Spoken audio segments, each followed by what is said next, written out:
The Edmonton Oilers have found a hidden gem as one of their defensemen seem to have taken a step into a time machine and returned to the days of old on that Oiler blue line. All that more today on Oilers Digest as we sort of, get into what exactly is going on with the Oilers blue line and the new hero that has risen from the ashes for these Edmonton Oilers in a time where they need a new hero with no Mattias Ekholm. But 78% of you still have not yet subscribed to the channel despite us hitting 3,000 subscribers. If you're a fan of the Oilers or these videos, either or, make sure you hit that button down below for any and all Oiler content. But without further ado, folks, it's a big game tonight. But on that Oiler blue line, again, like I said, a new hero has risen to the occasion as he's clinging to new surroundings. Back in January when the Edmonton Oilers signed John Klingberg, no one was expecting him to, return to, his old Dallas Stars days. Back in the 2020 bubble, he was the best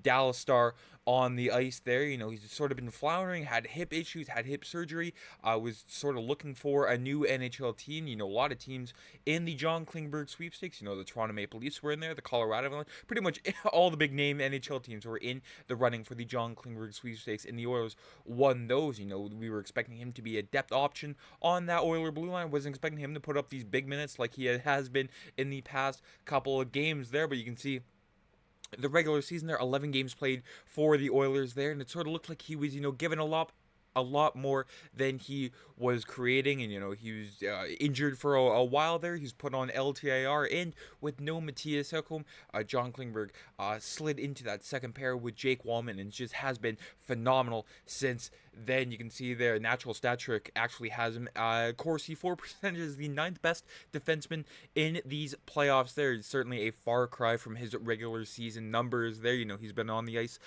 for 3 more goals than he's given up there. 5-2 on the goals for and goals against counter.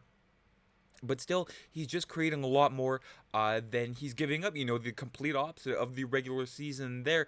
And, just a new sense of, rising to the occasion for John Klingberg. He's even played, goalie for a couple of seconds there in Game 6 when the Oilers were clinging on to that lead. I'm using that pun again here, folks, but John Klingberg can certainly do it all there. And from Kris Knoblauch, he certainly had his faith in John Klingberg, despite a lot of fans, myself included. I will admit, didn't exactly expect John to do this, but Kris Knoblauch said we knew John could handle it. He's been a #1 defenseman for many years in this league, just not this year or last year, but we knew that when we needed him, he could give us some quality minutes and some quality play for him to come back from injury that he, has been going through and play sporadically for us. You're not really sure what he's going to be giving us, and that goes with a lot of the playoffs coming back into our lineup just because of the way the schedule worked. We knew we could get some good things out of him, not necessarily at the level he's been playing right now, because he's been helping our team quite a bit since he came into the lineup in Game 2 against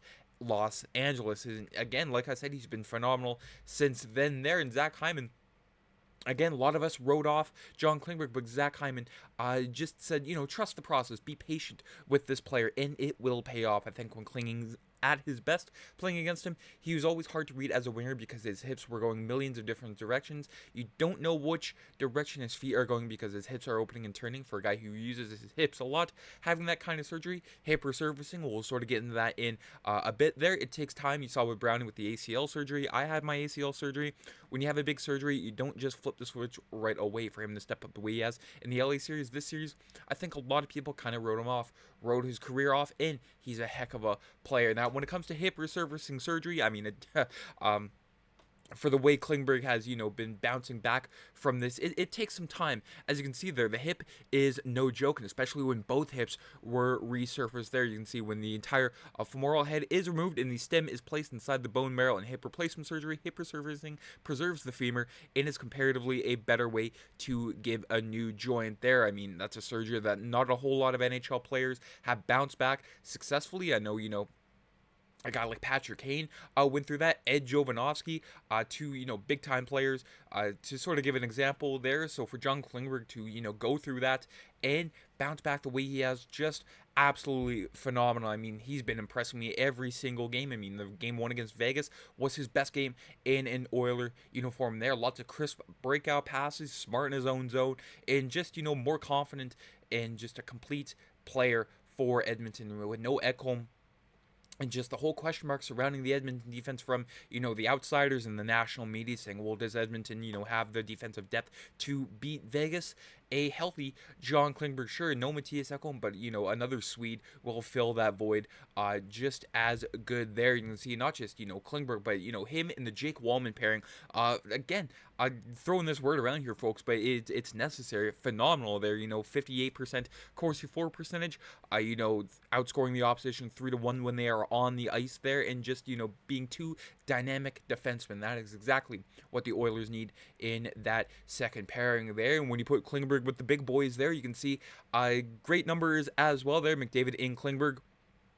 50% Corsi for percentage, but again, they haven't played a lot of time together. But I mean, in the one more minute that Draisaitl and Klingberg have been together, just being all over the opposition there, almost 74% Corsi for percentage, 64% Fenwick for percentage, and outshooting the opposition 7-3 when those guys are both on the ice there. So Klingberg sort of makes both of those better when he's on the ice. They're just another option for that breakout pass and just create the speedy attack that the Oilers have been burning teams with during the NHL playoffs. I mean, you have Bouchard on that first pair that can do the exact same sort of breakout, and then you have Klingberg on the second pair there. It's still the third pair that sort of needs a little figuring out there. But when it comes to John Klingberg and how he feels on the ice, says the way I move right now on the ice, I feel very comfortable with my new hips. I feel like it's just getting better and better. It's different for sure, but it's the new normal, so it takes time. Like I said from the start, it's going to be a process, and the thing I'm very excited about is just getting better and better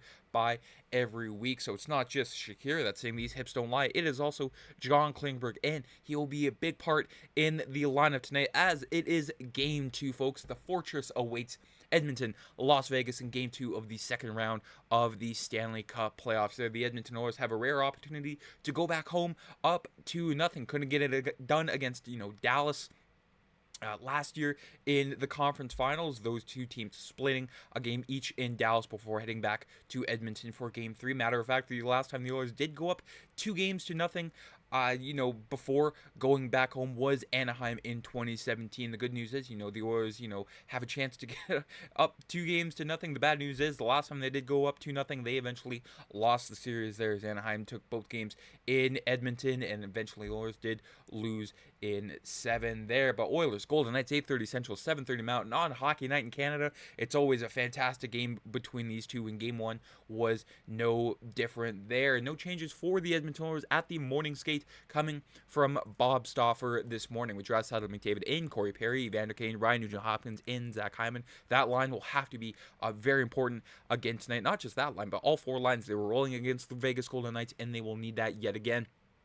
But hopefully they can start on time after giving up 2 goals in the opening 10 minutes to Vegas. Sure, they love playing from behind every single game, but it kind of gets tiresome when you expect that every single game there with Trent Frederick, Adam Henrique, and Connor Brown, who's turned into, Connor McDavid these past few games. You have 2 Connor McDavids on the ice there, but Connor Brown sealing the game in Game 1 there. What more heroics does he have in him tonight? And then lastly here, Vasily Podkolzin, Mattias Ekholm, and Victor Arvidsson there for the defense. Again, no changes at all. I mean, it's not broken, so why fix it with Darnell Nurse and Evan Bouchard? Probably that's the only thing I'd fix, is just swapping Kulak in Nurse. But I mean, I'm a broken record at this point. I don't think that'll happen for quite some time unless things get drastic. But Nurse and Bouchard with Jake Wallman and John Klingberg, the stats like I just mentioned, phenomenal second pairing there. And then Brett Kulak in Ty Emberson, the very steady Brett Kulak. I said the third pairing needed changes, but I mean, for as steady as Brett Kulak is with a young defenseman in Ty Emberson, it could be far, far worse with Cal Pickard getting the start yet again for your Edmonton Oilers. Cal Pickard, he's a very calm and collected goalie. Normally goalies are weird, but Cal Pickard seems to be, the down-to-earth guy and just someone that is very, very easy to cheer for. Says it's obviously the biggest stage. I like to think I'm doing my job for the most part, but we're playing well as a team and we're really connected. I just want to continue to do my job. Obviously, you're playing every other day, but there's a lot of rest time. We took it pretty easy yesterday. We got some more energy back in us and got a good skate together this morning, and we're ready to go do it again. Now they're going to be facing a very, very hungry Vegas Golden Knights team on the opposite end, and they've sort of thrown all their lines into a blender to sort of try to get something sparked in this team. William Karlsson taken off the first line there with Ivan Barbashev, Jack Eichel, and Mark Stone, Brandon Saad, Tomas Hertl, and Victor Olofsson, Brett Howden, William Karlsson, Riley Smith, and then Tanner Pearson, Nicholas Waugh, and Keegan Colasar. On the back end here, Braden McNabb, Shea Theodore, Noah Hannafin, Zach Whitecloud, and Nicholas Hague, and Alex Pietrangelo, who will be a game-time decision, as both him and Pavel Dorofeyev both took the optional skate this morning in Vegas. If it won't be Pietrangelo,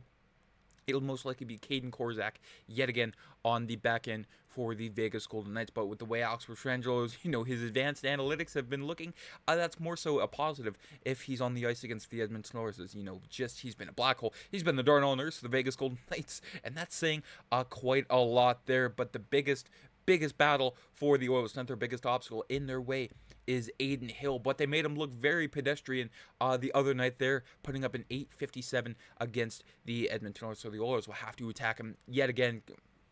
I just keep barreling at him. I mean, these Oilers in the last 40 minutes, the last two periods in Game 1 there, the Vegas Golden Knights were just gassed by the end of it, so the Oilers will just need to keep that, just rampant attack whenever they can. Keep all four lines rolling there. As you can see in Game 1, that was pretty much the blueprint to beating Vegas. So have all four lines that can go against any line that any team in the National Hockey League can give them, and this is the deepest Oiler team in probably my lifetime, my 25 years of existence. This is the deepest team that we've seen. Not even the 2006 team was this deep, and still that was quite the spring. But still, this Oiler team, sure, we all make fun of it for being old and slow, but when it matters, all these guys are hungry. They want to win, and this is exactly the kind of game plan that we've been waiting so long for these Oilers to launch against the opposition here. But for the Oilers, it will be a very tough task, as Vegas pretty much has a solid record whenever they lose the first game of a